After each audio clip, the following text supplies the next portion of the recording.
اور آخر میں یہ کہ عالمی کوششوں سے بڑے پینڈا کی نسل ناپید ہونے سے بچ گئی ہے اور اندازہ ہے کہ جنگلوں میں اس کی تعداد 1800 سے بڑھ گئی ہے، مگر بری خبر یہ ہے کہ مسلسل مارے جانے کے باعث مشرقی گوریلے کی نسل اب معدوم ہونے کے قریب ہے۔ آئیے اب دیکھتے ہیں کہ ہماری ویب سائٹ bbcurdu.com پر آپ کی دلچسپی کن خبروں میں ہے۔ ایران کے روحانی پیشوا آیت اللہ علی خامنئی کی حج کے انتظامات کے حوالے سے سعودی عرب پر تنقید اور برطانیہ کی جانب سے امیگریشن کے لیے پوائنٹ سسٹم رائج کرنے سے انکار کی خبروں کے ساتھ احمد نقوی کا کالم گھپ اندھیرے میں امید کی ایک کرن بہت پڑھا جا رہا ہے۔ آپ BBC اردو کا پروگرام سیربین دیکھ رہے ہیں۔ پروگرام میں آگے چل کر دیکھیے گا شام کے ان بچوں کو جو پیدائشی پناہ گزین ہیں، اور ان مولانا صاحب کا مذہبی تدریس کا طریقہ دوسروں سے مختلف کیسے ہے۔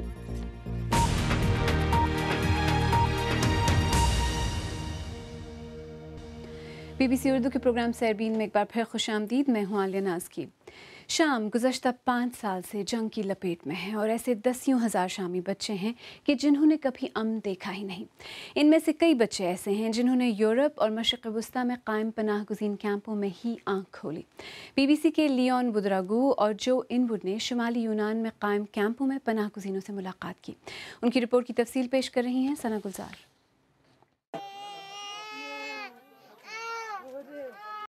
ان سے ملیے، دنیا کے سب سے لاچار لوگ، مائیں اور ان کے وہ بچے جنہیں پیدا ہونے سے پہلے ہی سے جنگ اور دربدری کا سامنا ہے۔ خدیجہ 9 مہینے کے حمل سے ہیں۔ چھٹے مہینے میں سب کچھ خراب ہو گیا۔ میں اس وقت سے تکلیف میں ہوں، میں چل نہیں سکتی اور عام لوگوں کی طرح سو نہیں سکتی۔ سدرا صرف 7 دن کی ہیں۔ زچگی کے دوران میں نے بہت تکلیف اٹھائی۔ مجھے ایسا لگا کہ میں ٹینٹ میں ہی بچے کو جنم دوں گی۔